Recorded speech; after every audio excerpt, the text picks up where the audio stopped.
हिरण को प्रभु श्री राम ने बाण मारा है, तो आज वो हिरण जो था चिल्लाने लगा है, लक्ष्मण मुझे बचाओ। जैसे ही माँ जानकी ने सुनी है आवाज, तो आज लक्ष्मण जी से कहने लगी हैं कि जाओ लखनलाल, मुझे लगता है मेरे स्वामी किसी संकट में हैं। लक्ष्मण जी ने कहा, माँ तुम क्यों परेशान हो, तीनों लोगों के स्वामी हैं, उन्हें कुछ नहीं हो सकता है। आज माँ जानकी कहने लगी, लक्ष्मण जी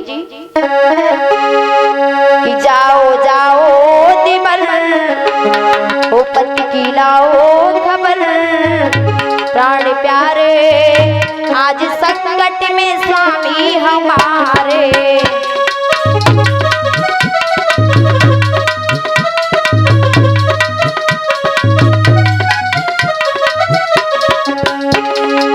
लक्ष्मण जी कहने लगे, सुनो माँ, तीनों लोगों का स्वामी कहाया, सृष्टि उनकी रची सारी माया, छोड़ो चिंता फिकर मन में लाओ सबर, प्राण प्यारे आते होंगे स्वामी तुम्हारे।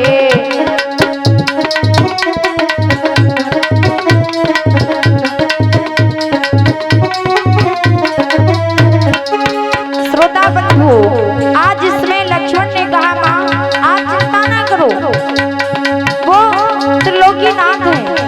सीता माँ ने जैसे ही लक्ष्मण के इन वचनों को सुना, तो क्रोध में आकर लक्ष्मण से कहा, माँ सीता ने क्या कहा, पापी हृदय में तुमने विचारा, प्यारे भैया से झूठा तुम्हारा।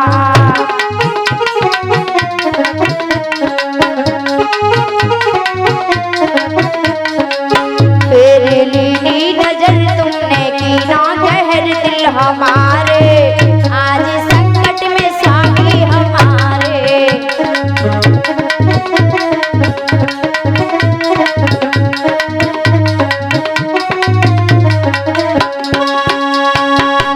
श्रोताओं, सीता जी को क्रोधाग्नि में लक्ष्मण जी मानो जले जा रहे हों। आज लक्ष्मण जी इतने लज्जित हो गए, आज माँ जानकी ने ऐसे मानो जैसे करारे बाण चलाए हों। लक्ष्मण जी के लिए अशनीय थे। उसी समय लखनलाल ने देर नहीं की, बाण निकाला, अग्नि रेखा को खींचा और धनुष बाण लेकर तुरंत चल दिए। जवाब दिया, माँ इस अग्नि रेखा से बाहर मत निकलना। लक्ष्मण जी चलते चलते आज सीता माँ को समझाते भी गए कि इस अग्नि रेखा से बाहर मत निकलना माँ, मैं अभी जा रहा हूँ। श्रोताओं, आज लक्ष्मण जी जैसे ही उधर चले, इधर वही लंकापति दुष्कंदर साधु का भेष बनाकर उसी पंचवटी के पास आ गया है और आवाज लगाई, माता भिक्षाम देहि। माँ जानकी ने एकदम से भोजन फलों का लेकर के आई है, जवाब दिया है कि लीजिए। उसी समय दुष्कंदर रावण कहने लगा, आगे के लिए जैसे ही चरण बढ़ाया अग्नि जलने लगी। रावण ने कहा, माँ तुम्हारी ये बंधी भिक्षा मुझे नहीं चाहिए। और महाराज मैया जानकी ने विचार किया, अगर मेरे दरवाजे से कोई साधु खाली हाथ जाए ऐसा नहीं हो सकता है। रावण बोला, माँ ये तुम्हारी बंधी भिक्षा नहीं चाहिए। माँ जानकी ने आज लक्ष्मण रेखा को जैसे ही पार किया है, आज उसी समय थाल तो कहीं पड़ी है, झपट के कलाई को पकड़ लिया है और रथ में बैठा लिया है। आज माँ जानकी कहने लगी, ये क्या हुआ, मेरे साथ धोखा हो गया है। और माँ जानकी चिल्लाने लगी है, मुझे बचाओ, लक्ष्मण तुम कहाँ हो, जल्दी आओ, ये लंका का रावण मुझे लिया जा रहा है। और माँ जानकी कहने लगी है कि फंदी छुड़ा लो आके अवधि बिहारी, ओ सीता तुम्हारी हरी जा रही।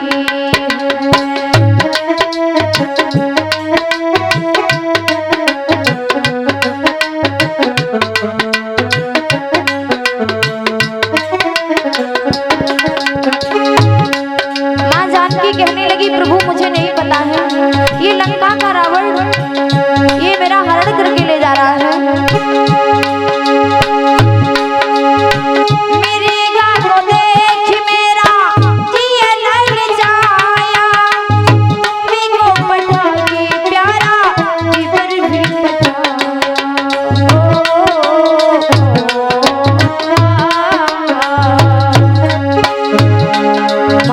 कहने लगी प्रभु नाहर के भय से गैया मरी जा रही है, सीता तुम्हारी हरी जा रही है।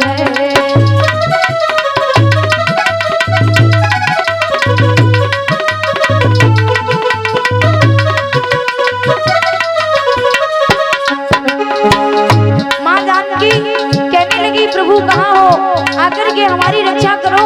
ये लंका का दशारी रावण,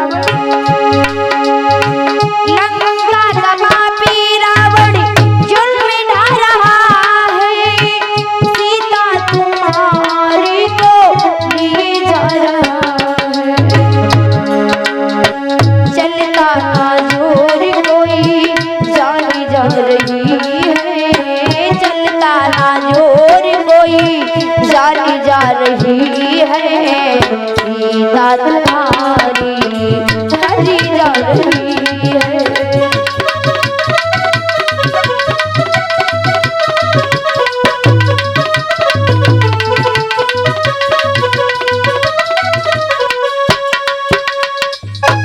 आज भक्तों इस प्रकार से लंका का रावण मां जानकी का हरण करके ले जाता है।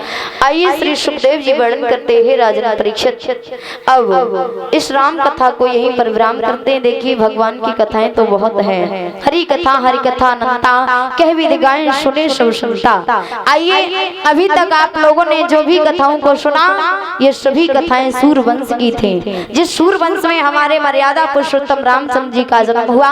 अब आइए देखते हैं चंद्रवंश की तरफ, जिस चंद्रवंश में हमारे भगवान योगीराज कृष्ण का अवतार होता है। श्री सुखदेव जी वर्णन करते हैं राजन परीक्षित, नारायण के पुत्र हुए ब्रह्मा, ब्रह्मा के पुत्र हुए अत्रि, अत्रि के पुत्र हुए हैं चंद्रमा, चंद्रमा के पुत्र हुए बुध और बुध के हुए हैं पुरुरवा।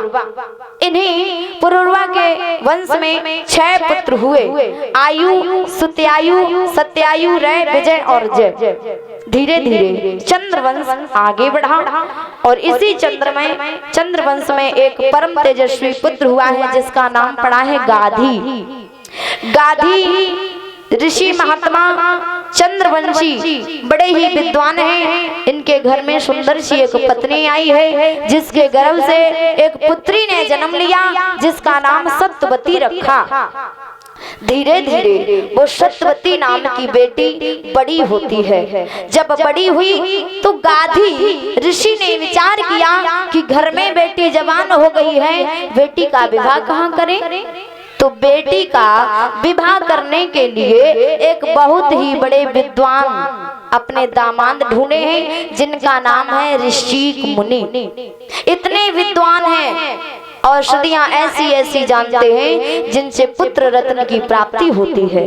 गाधी ऋषि ने ऋषिक नाम के महात्मा ऋषि उनके साथ में अपनी बेटी सत्यवती का विवाह कर दिया। घर में आंगन में सुनसान हो गया है। अब तो गाधी ऋषि कहने लगे, हे पत्नी, मेरी एक बेटी थी, इस घर और आंगन से चली गई है। श्रोता बंधुओं, महात्मा गाधी ने कहा, दामाद बड़े विद्वान हैं, उनसे कहिए कि वो कोई औषधि बनाकर तैयार करें जिससे हमें लड़का प्राप्त हो। तो आज सत्यवती ने अपने पति ऋषिक से कहा, 2 प्रकार की औषधियों को बनाया। तो महाराज चरु युक्त औषधि बनाकर तैयार की है। एक औषधि अपनी सासू माँ के लिए बनाई, एक औषधि अपनी पत्नी सत्यवती के लिए बनाई। जब औषधियां बनाकर तैयार की सज्जनों, लेकिन धोखा हो गया। धोखा ऐसे हो गया कि जो औषधि सास को खानी थी वो पत्नी सत्यवती ने खा ली, जो सत्यवती को खानी थी वो सासू माँ ने खा ली। इसलिए सासू जी के जो पुत्र हुआ वो क्षत्रिय होने पर ब्राह्मण हो गया जिसका नाम पड़ा है विश्वामित्र। श्रोता बंधुओं, आज जो सत्यवती के गर्भ से पुत्र हुआ जिसका नाम जमदग्नि पड़ा है। धीरे धीरे समय व्यतीत हुआ, नाना प्रकार से जमदग्नि का विवाह होता है रेणुका के साथ में, जिन्होंने 4 पुत्रों को जन्म दिया। सबसे छोटे पुत्र हैं जिन्हें सभी जानते, जिनका नाम है परशुराम। वही परशुराम जिन्होंने एक बार अपने पिता की आज्ञा को मान करके भाई और माँ को ही मार दिया, तब उन्होंने चारों धाम की पैदल यात्रा की। श्री सुखदेव जी वर्णन करते हैं, राजन परीक्षित, धीरे धीरे समय व्यतीत हुआ है, शेषार्जुन मारे गए। जमदग्नि ने कहा, बेटा तुमने ये अच्छा नहीं किया है, एक राजा की हत्या कर दी, जाओ तुम चारों धाम की पैदल यात्रा करो। श्रोताओं, इन्होंने चारों धाम की पैदल यात्रा की है। उसी समय परशुराम ने भुजा को उठाकर प्रतिज्ञा की, इस पृथ्वी को मैं क्षत्रियों से 21 बार रहित कर दूंगा। वो महाराज करके माने। धीरे धीरे समय व्यतीत हुआ। उधर गाधी मुनि के जो पुत्र हैं, जिनका नाम है विश्वामित्र, इन्हीं के वंश में 100 पुत्र हुए। इसी वंश में आगे चलकर